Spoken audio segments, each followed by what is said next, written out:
Chapter 7. Choose Your Path. Inquest number 1470. Judge, you have the biggest family and graduating class I've ever seen, said Trooper Barry Goins of the Texas Department of Public Safety. Everyone we stop says they're kin to you or graduated with you. I had noticed that the number of my friends and relatives greatly increased after I raised my hand and took the oath of office. I'm often asked, are you kin to the Schambergers in fill in the blank? My answer to the question is, the Schambergers have an agreement. If you have a picture identification, you can bum a meal. You can't spend the night, but you can bum a meal. Schamberger is not a common name. There are only about 5 or 10,000 across the United States. When I lived in Germany, my landlord said Schamberger was a Jewish name. I was told the spelling was changed when two brothers migrated here from Germany. Some date that to the early 1800s, while some say we had ancestors who fought in the American Revolution. The 60 or so Schambergers in Smith County do not connect very often. The Schambergers I know are not a closely knit group. They range in personality type from Dr. Schamberger, pastor of the First Baptist Church in Tyler for around 30 years, to Ronald Scott Schamberger, age 30, who was executed by lethal injection on September 18, 2002 in Huntsville, Texas, for the murder of a 20-year-old woman. Actually, Ronald seemed to be a pretty nice person with no criminal history before going off the deep end. Most Schambergers have reputations as good citizens with a good sense of humor. The Schamberger Lakes at Belzora Crossing often see various Schambergers, Atwoods, and other kinfolk enjoying nature and getting away from the rat race. Even then, it's no family reunion, at least not like the ones on my mother's side of the family. The McClenny family gathers annually at the old high school cafeteria to bring everyone up to date on our lives, get reintroduced to great cousins twice removed, and share a potluck meal. Each year there are fewer and fewer old-timers. My 92-year-old mother, Lolo, claims a seat at the head of the table. I remember when the old school cafeteria was built, replacing the old wooden structure. I was 8 years old when we moved from our two-story downtown house to a small white frame house on the hill, 2 blocks from the school. I remember wandering up to the construction site when they replaced the wooden screen doors on the back entrance to the school with metal and glass. The Winona School building held all the white students in grades 1 through 12. 2 miles down the road was the industrial school, where the black kids went. By the time I entered junior high, we went into choice mode, and a few African Americans started integrating into the formerly all-white school. During my sophomore year, integration was in full swing. The industrial school was to become the elementary school, and the junior high and high school stayed in Winona. If there was a big fight against integration of the schools, I did not see it. There was some discussion about busing, and I remember a few old-timers saying, the niggers are taking over. But old-timers didn't carry much weight back in the 60s. In fact, the school administration and student body saw and hoped for great benefits that would come with the integration, mainly for the football and basketball teams. The year before joining forces, Coach Wills loaded some of us football players into a small yellow bus. We went to the industrial school for our first training session. I'm not sure they had ever seen a real football. I know none of them had ever played on an organized football team. We met in an open field and playground behind the industrial school. Let's make a single line, says Coach Will.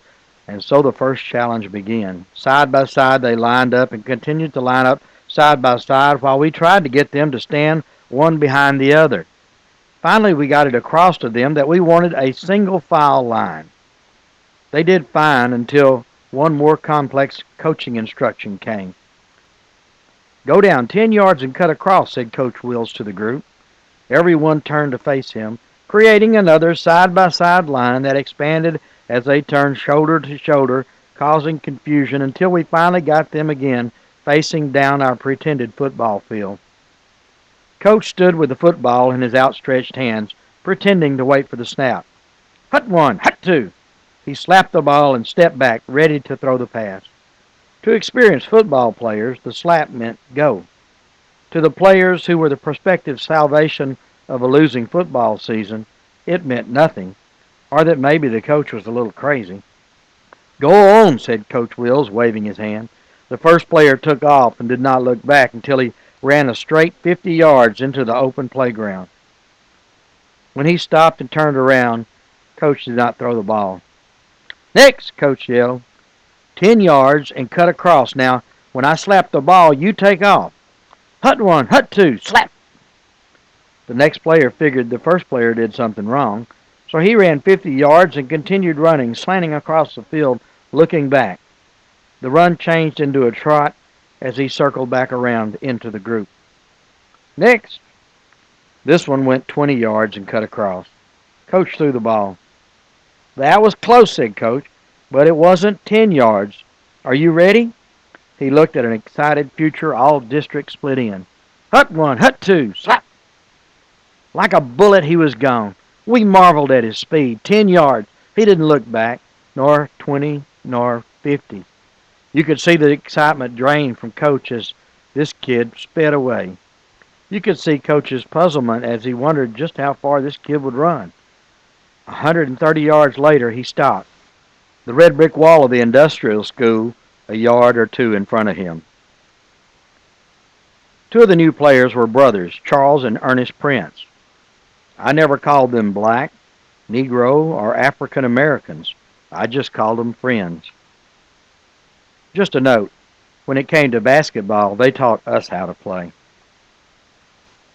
On the afternoon of May 13, 1999, I hear from my bailiff. Judge, Charles Ray Prince in the courtroom. He says he's an old schoolmate of yours. It's not about a ticket. I was born September the 20th, 1952, and Charles Ray Prince was born 8 days later in a Gladewater hospital.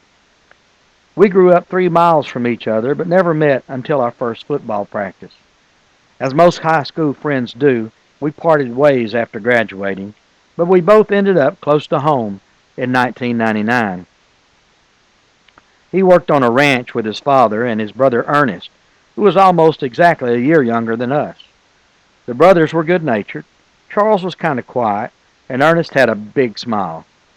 It was hard to believe that 28 years had passed since we walked across the stage to receive our high school diplomas.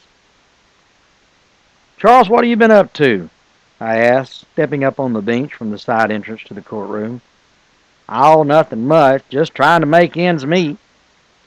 Charles grins as he looks down on the floor. His cheeks are hollowed, and he weighs about the same as he did in high school. Been a long time since we played football, I say, trying to make conversation. I know why he's here.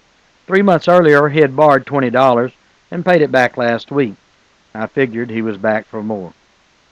Charles, I tell him, I've heard you've been messing around with crack.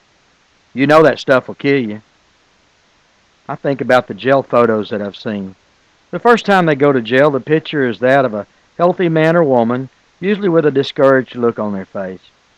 As they're booked in again and again, usually on drug-related charges, weight loss is evidence, sores appear, teeth rot, and the look on the face becomes blank. These photographs show a history of drug abuse. Now I'm seeing it live, looking at Charles Ray Prince, or what's left of him. I'm quitting. I had enough. But man, it's hard. Every time I do it, I think it'll be the last. You're going to end up in prison or dead if something doesn't change. Mitch, that's easy for you to say. You've got a nice place, nice job, nice family. I ain't got nothing. He looks back at the floor. I lost it all. And you know why, I say, looking at him, wishing to see a glimpse of the old kid in high school. There's a short period of silence as we both look at our lives. I feel blessed. He, I imagine, feels damned. Could you spot me at 20 till next week? He asked. Man, I need it in a bad way. Not if you're going to go out and buy dope with it. No, man, I just needed to get some groceries. I'm off the stuff now, he lies. I pull out my billfold. Here's a 10, That's all I can spare right now. I lie as well. You know I'm good for it, he says. I'll pay you back. He never did. 4 days later, on Monday morning, I hear from the bailiff again. Judge, there's someone in the courtroom. Ernest Prince. He says it's not about a ticket. What's up, Ernest? I say, entering the courtroom. There it was, that high school smile that separated Ernest from his brother. Even if we were losing a football game, Ernest could muster up a smile. I'm okay. The smile disappeared. I'm worried about Charles Ray. Yeah, I talked to him the other day. He owes me $10. He forces a grin, but it disappears quickly. He has disappeared. It's not like him not to come home. I've talked to Constable Wilson. Any idea where he may be? You know them dope-headed dudes he hangs with. They're bad news. He got in a car with them and hasn't been seen since. He owed them money. They said they wanted him to fix a flat. Bobby Lee said, I can go with you. They stopped him. Said Charles could fix the flat by himself. Charles has a good heart. I just know something bad's happened. How long's he been missing? Says Friday. That's just a couple of days. He'll probably show up. I say this more with hope than fact or intuition. Sometimes drug users just disappear for days or weeks or forever. I don't think so. We're close and I can feel it. Charles Ray don't travel far from home, and he never just disappears. We'll find him. After all, he owes me $10. Ernest offers another forced smile. My family owns an island that lies between the Sabine River at Belzora Crossing and the Schamberger Lakes. The two lakes lie beside the river, a result of a changing, meandering riverbed. The natural lake is called the Little Lake and is connected by a small channel to the larger lake, which is called, you guessed it, the Big Lake. Belzora has a long history that consists mostly of men standing by a campfire. Belzora was a ferry crossing where Texas Farm to Market FM 14 now crosses the Sabine River in an extreme north-central Smith County. The site was settled in 1850 and had a post office.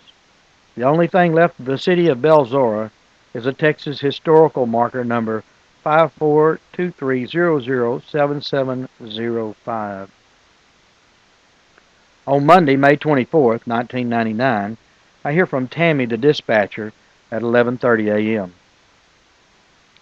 Judge, we have a homicide down on the river off of FM 14. What's the address? I asked. FM 2015 and FM 14, within sight of the Belzora Bridge. It's in the woods, way back in the woods. You should be able to see a unit from the road. A police car and driver make a unit. 401 said he would transport you. 401 is Constable Charles Wilson. On our island, the wood-framed two-story houses once lined the narrow blacktop road. Some had large stairways on the outside leading to the top floor. Sitting on those stairs, anywhere from top to bottom, you could look across the big lake and see fish ripple the water, or bass slapping the surface, or a turtle sticking his head up for a breath of air. Some houses had the stairwells on the inside, and some had both. The houses were not large, but on the river, bedrooms were not important. Beds and cots lined up side by side, enough to handle us campers, with one or two rooms reserved for the elders. The front of the house overlooked the big lake, and the back was to the river.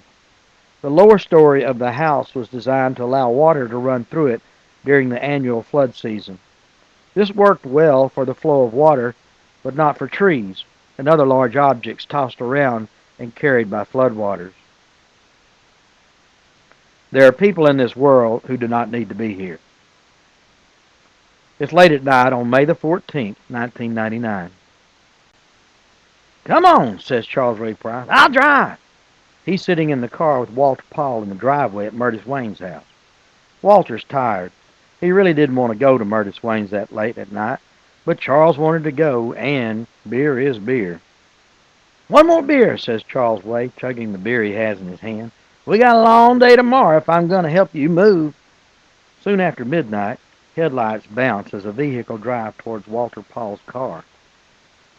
"That looks like Little Rich's car," Walter Paul said. "Crap, I owe him," says Charles. "I owe him just about everybody." He smiles and takes another drink. There are 4 more beers left, 2 of them for Walter Paul and 2 of them for him. The window of the Blazer goes down, and his concern is confirmed.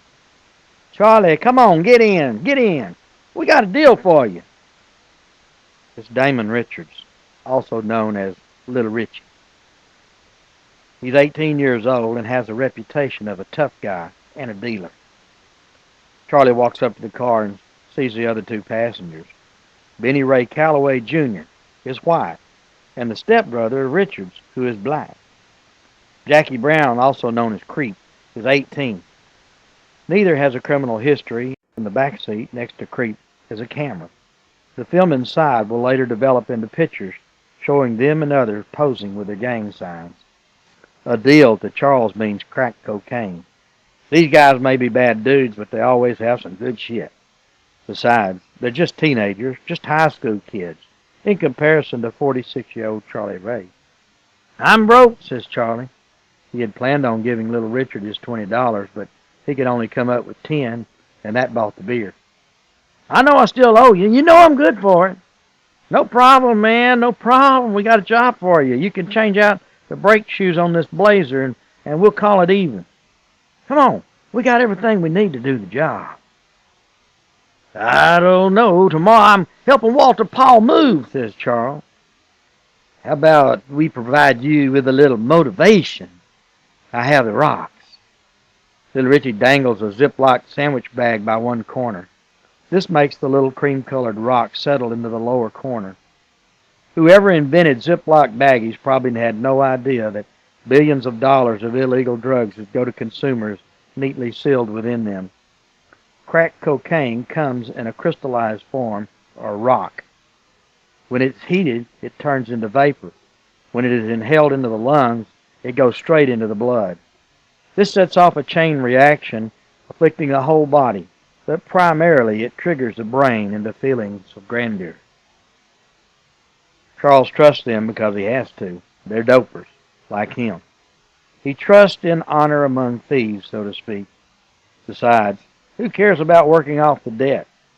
The most delicious meal anyone could ever eat, the best prize anyone could ever win, the finest car that anyone could ever drive, the best sex that anyone could ever have, all seem dwarfed in the mind of a doper by the thrill of what's clumped together in the corner of that clear plastic bag.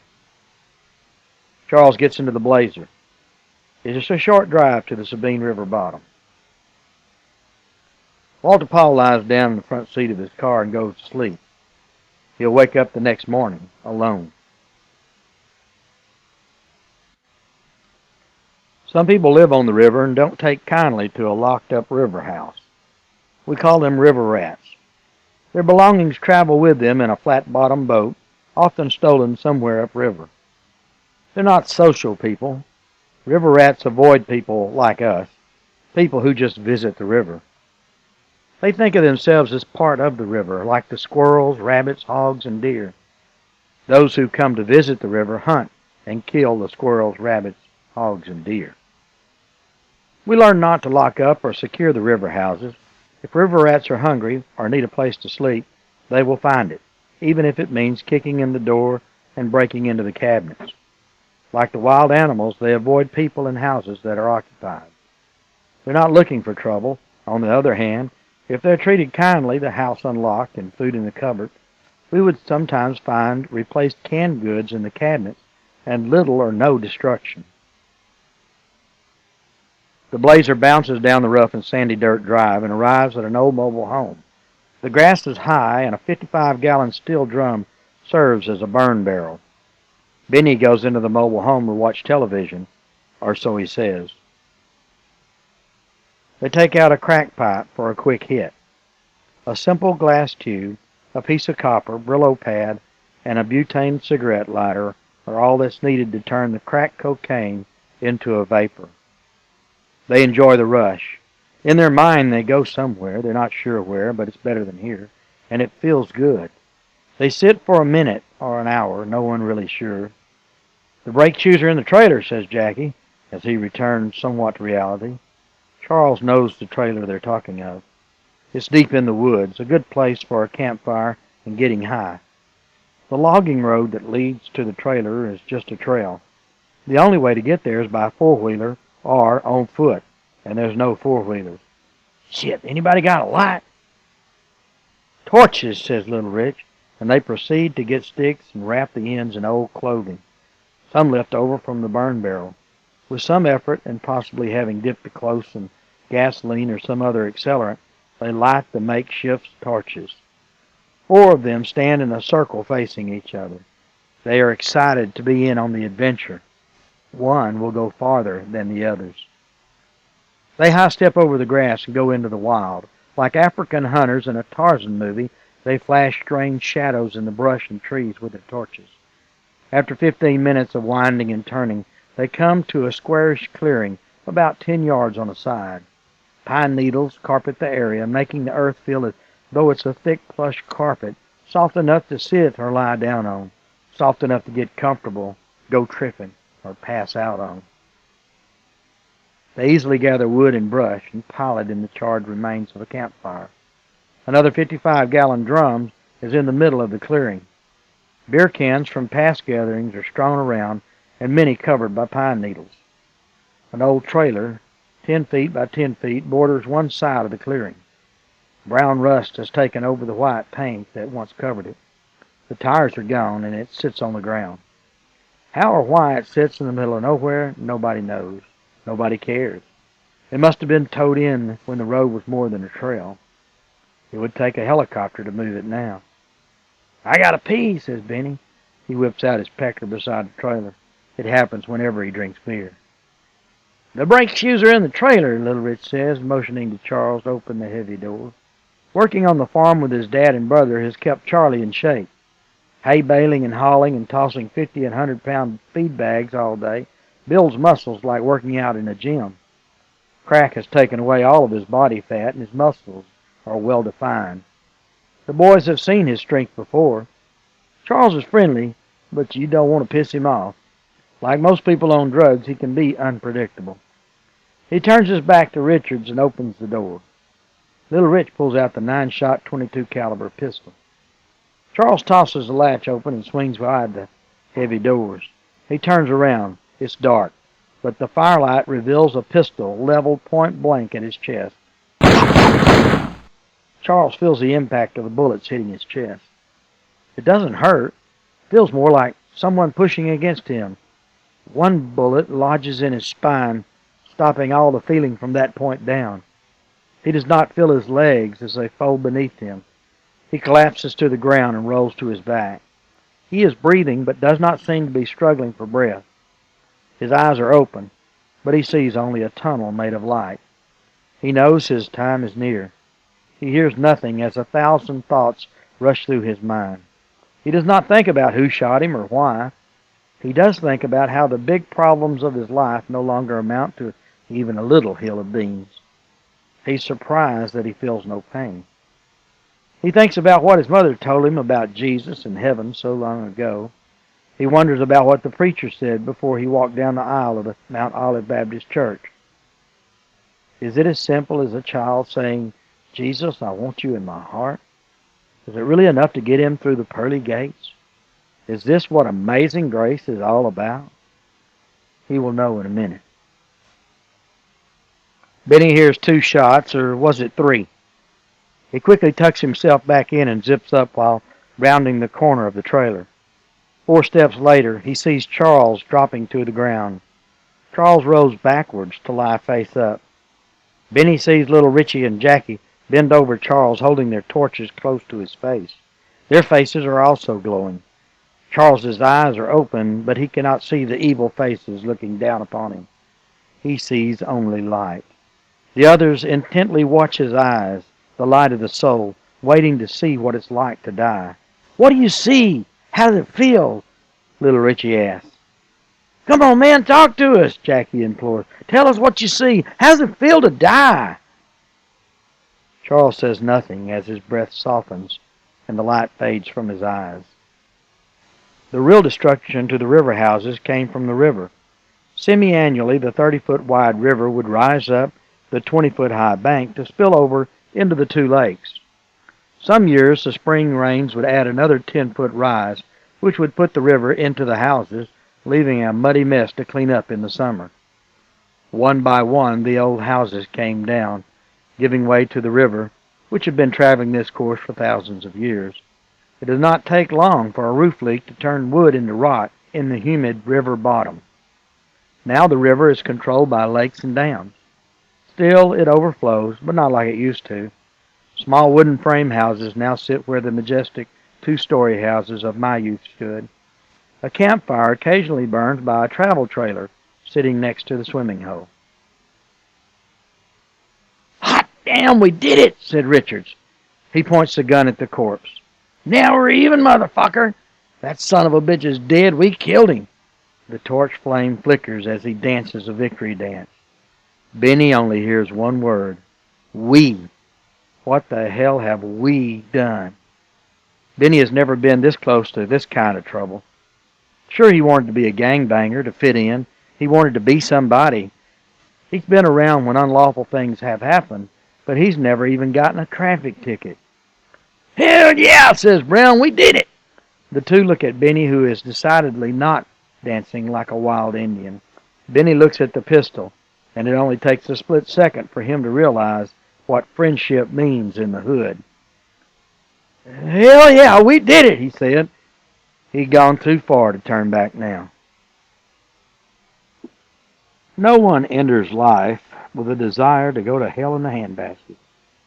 People just open their eyes one day to find they're sitting in their own hell, wherever it may be. To some, it's a jail cell. To others, it's a memory fog. To others, it's a broken marriage or relationship, an empty bank account, a lost job, or no job at all, a pregnancy or inability to get pregnant, too little money or even too much, taxes or even watching their kids make their own hell. Some blame God or karma. Most blame other people for putting them where they are. Some will open their eyes only for a short time to look around, then close them again. Some prefer darkness. Some will never open their eyes. After 20 minutes, the fever is over. Sobering up means awakening to what you've done.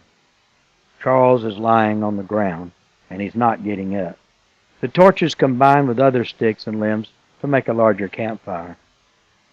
"We got to get rid of the body," Richard says. "They'll find him. They know we were the last ones with him," Jackie adds. "If there's no body, they can't find him." Little Rich looks at the fire. "Let's burn him." They put some of the burning sticks in the 55-gallon drum and proceed to build up the fire inside the receptacle. When they are satisfied that the fire is large enough and hot enough, the three pick up lifeless Charles and dump him into the barrel. "There'll still be bones and shit," said Jackie. "There are tools at Pop's old house," Little Richie says, talking of the old home place that's not far away. "We can bury him." With this, the three stumble back to the blazer with a half-moon to guide them. In the blazer, Jackie speaks again. "Suppose somebody digs him up." "You chicken shit," Richard says as he pulls into the drive. "It's under control. You keep your damn mouth shut and nobody will find anything." The house has been vacant for more than 2 years. The front door is hanging by a single hinge and stands half open. No one really lives there legally. It serves as a place to crash for the gang or a holdover for someone who's kicked out of their house. It's a good place to hire. The group makes its way to the garage for many tools once hung on the walls. "Not one damn shovel," Richard said. "Pop always had shovels and hoes, and that ain't shit. Damn thieving bastards." Richards has forgotten that last year he and his buddies hawked the equipment for dope money. "They can find a body, but if there's no head, they can't tell who it is." Little Richard holds up 2 rusty wood saws. "These'll do. Let's get it on." I am constantly amazed by the stupidity of criminals. Don't they know by the third time they go to jail that there are surveillance cameras in the stores with people watching them? By the fifth driving while intoxicated violation, wouldn't you at least think about not driving when you're drinking? What part of don't go back on the property do you not understand? If you hit her, him, you're going to jail. If you park your car and smoke dope in a known drug area, you will get busted. Most people do not carry digital scales, 3 boxes of sandwich bags, and 2 pounds of marijuana for their personal use. Doctors put a phone number on prescription pads for a reason. You went through White House, Texas after midnight with a burned out license plate light? Some can blame drugs and alcohols for reducing their cognitive skills. Some kleptomaniacs can't help themselves, and likewise, some people have definite mental problems that lead them to commit crimes. And some are just stupid. Back at the mobile home, they find some large plastic bags. Dawn is breaking, and they easily work their way back down the trail. Charles is more roasted than burned, and there's lots of meat on the bone. They dump the barrel and begin to saw. What about fingerprints, says Jackie. If there ain't no hands, there ain't no fingerprints, Benny says, and they continue to saw. I think we've found the missing Prince, says Constable Wilson. He's been missing 10 days now. We are driving to the crime scene. We passed the closed old high school in Winona. The football field is now a baseball field. I've been working on this for a few days. Ernest came by and reported Charles Ray missing. Yeah, he told me too, I answered. We have an informant at the scene. A girlfriend of one of the actors gave him up. Sounds like a bad drug deal went down. I can't see Charlie hurting anybody. Judge, you know when those junkies get cranked up, they do crazy-ass things. I know, I say as we pass what was the industrial school. The pretend football field is all weeds now with a healthy scattering of scrap metal and old cars. What do you know about this? Looks like 3 subjects picked up Charles, took him to the woods, and shot him. Crap, I was afraid of something like that might have happened. That's not all, the constable continued. They decided to conceal the body by cutting off his head and hands. Then they burned what was left in a 55-gallon drum. They sawed his bottom jaw off in case of dental records. We have information that the head, hands, and guns are over at Moore's Lake. His jaw? I asked, without a clue what to expect. We turn on to FM 2015 going towards the river. The constable leans as we make the crooked S-curves on 2015. He's driving faster than he usually does. Benny Calloway is our informant and an actor in the crime, he said. He said they drove down State Park Highway, hanging the jawbone out the window, waving it around, kind of playing with it before they tossed it. Officers are looking for it now. Have they found his head? We just found the remains of the body. I'm working with the S.O., the constable says, referring to the sheriff's office. They're processing the crime scene. We figured it better to get you out here before we go further. Calloway's going to show us where they chunked the rest. We turned off 2015 onto a sandy driveway that takes us to the mobile home. Deputy Houston Ramsey is standing beside a burn barrel. Hi, Hugh, I say. Looks like we have a good one. Yeah, I'm guarding this barrel. Look down here. He points to the darkness of the soot and ash. All kinds of bone fragments. These guys are either messed up or crazy. I walk down a trail that appears to have been a dirt road at one time. The sand is washed out in places, and the trail winds around brush and holes. Detective Jason Waller leads the way. Looks like they came down here to shoot Prince, Waller says, thinking out loud. Could have been a drug deal, but it looks to me like it was a planned hit from the beginning. We arrive at a clearing. An old box trailer is sitting on the ground, looking like it's been there a long time. The roof is covered with a carpet of pine needles, and brownish red rust is eating away at the faded white paint and metal walls. The trailer is slowly melting into the forest. They made torches for light, Waller says. pointing to some of the charged cloth bits lying around. Allegedly, they shot him here. He points to the back of the trailer. Then they tried to burn him up. He points to an overturned burn barrel.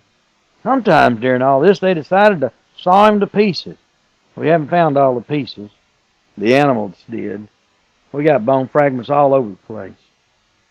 We found the rib cage over there by the creek.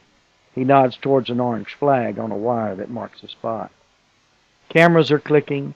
Notes are being taken. The missing persons case is now a murder case. I walk around at many other orange markers stuck on wires marking evidence, mostly bones. There are 206 bones in the adult human body. More than half, 106, are in the hands and feet. Here's some more. I point to the ground 30 feet from the barrel. An officer marks a spot with another orange flag. I can recognize many human bones. However, in these woods there are lots of bones, most of them not human. With the skull missing and the body stripped of its flesh, a pile of bones is a pile of bones. To the untrained eye, we appear little more different than any number of long-boned animals. Get Harmon Funeral Home en route when you're ready to transport, I tell Waller. Be sure and tell them to bring a bag. I take my notes and head back to the mobile home. Wilson said they found his head, Officer Ramsey says. I'm to take you there. Ramsey's sheriff unit is not much different from the constable's car. Same radio, siren and light controls, radar and flashlight with a charger. A new video camera is mounted on the dash. Cars weren't equipped with laptop computers in 1999. We drive through another wooded area to the secluded Moore Lake. It's half the size of the Little Schamberger Lake. We park beside Wilson's unit and several others next to the dam. In the back seat of one unit is a kid in handcuffs who just turned 19. He will be as old as Charles Ray Prince before he will see freedom again. That is, if he serves his 30-year sentence. Halfway across the dam, Wilson is standing, waiting for me. Down there, he says, pointing to a clear plastic bag 40 feet down the dry side of the dam. You can't really tell if it's his hands and head, but there is a head. I climb down to get a better look. Sure enough, I can make out a nose and an eyebrow against the plastic bag. And the gun, I asked, climbing back up the earth and down. He said they threw the head over on this side and the gun out there. He points to the still waters of the murky pond. We have the dive team coming. They will find the gun 2 days later. He says they threw the wallet and the saws and what's left of his clothes in another white plastic bag over the spillway. Got your pictures? We're waiting for the crime scene people to come from the other side. When you're done, pick up the pieces and Harmon will take them to Dallas. The local forensic pathologist does not like to do bodies that are decomposed. We walk across the dam to the spillway and look over the edge. It's a swamp. It reminds me of when I was lost in the jungle in Panama. You know, snakes and spiders thrive in that mess, I say, as we both look down. Are you sending divers down there? We have a flat-bottom boat coming. Parks and Wildlife will drag it, Wilson said. They will not find anything. I meander through the surrounding woods looking for something out of place, thinking about how and what happened. I find a light blue pair of infant shorts, the Tumble Togs brand. It strikes me as strange. They're not dirty and do not appear to have been there long. Things happen in the river bottom that we'll never know about. The game warden is pulling the gray flat-bottom boat up to the dam as I leave.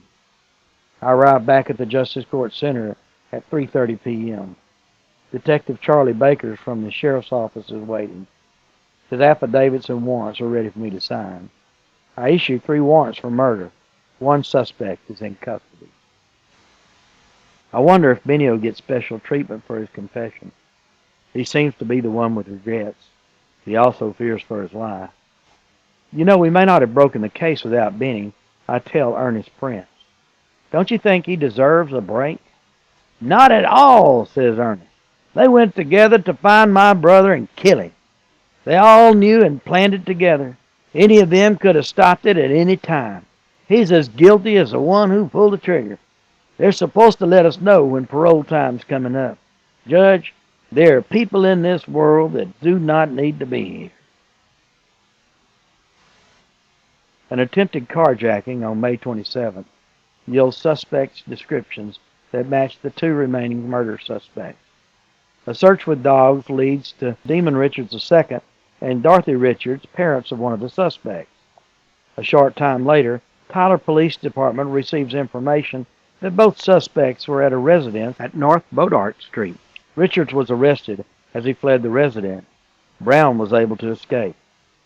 On June 19, 1999, Illinois State Police arrested Jackie Brown in Cook County. He would not tell them how he arrived there, nor would he speak about the case. On July 12th, Brown was transported from a federal holding center in Seagoville, Texas, to the Smith County Jail. All were arrested on my warrants. All three subjects were found guilty of murder. Jackie Brown, also known as Creep, was sentenced to 30 years. Benny Ray Calloway, Jr. was sentenced to 30 years. Demon Richards III, a.k.a. Little Rich, was sentenced to 40 years. Cops, judges, and a lot of other people get tired of dealing with people who do drugs. The value of their life depreciates with every trip to the jail, every lie, every time they steal, beg, or borrow. Many of the criminal justice system have the attitude that when two drug dealers kill each other, kill them all and let God sort them out. To many of us, it really is a war on drugs. Charles Ray Prince was introduced to crack cocaine in 1986. It took one time and I was hooked, he told his brother. Even after 2 rehabs, he still could not put it down. While Charles was on probation once, the probation officer asked Ernest if he thought Charles was still using. "You can test him any time you want. I know he's using. You need to do your job," Ernest said. It's all about money.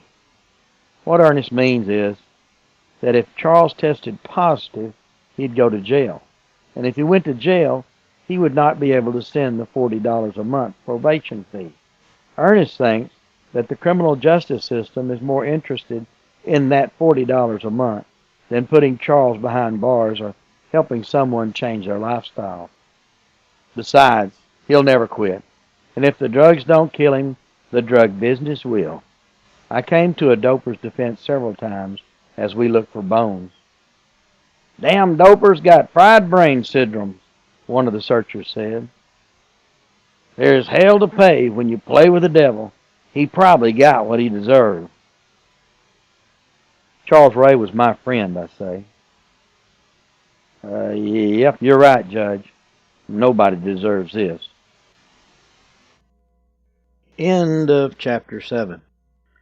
You know, I've listened to probably 200, maybe even more than that. I've listened to books. I like to listen to books. As many books as I listened to, I thought that I would be prepared to read my book.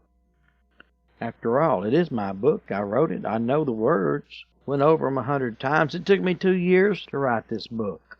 Let me tell you something. I've got a great new respect for those professionals that read books. There's no way I can reach the level of perfection that those guys do. And I wonder if they have to do it, rewrite and reread again. I thought about maybe putting bloopers up on this one at the end of all the times I've messed up, but then it would be another 8 hours long. Reading a book out loud it's a challenge, and when you read by yourself, that's one thing, but when you read it into a recorder and then play it back and listen to you, I never knew I had such an accent. I never knew I didn't end my words sometimes. So maybe it'll make me a better speaker, and already I can tell I've improved. You might tell that my voice is kind of wore down, so I have to be careful about wearing that thing out. All right, let's jump on into the next chapter.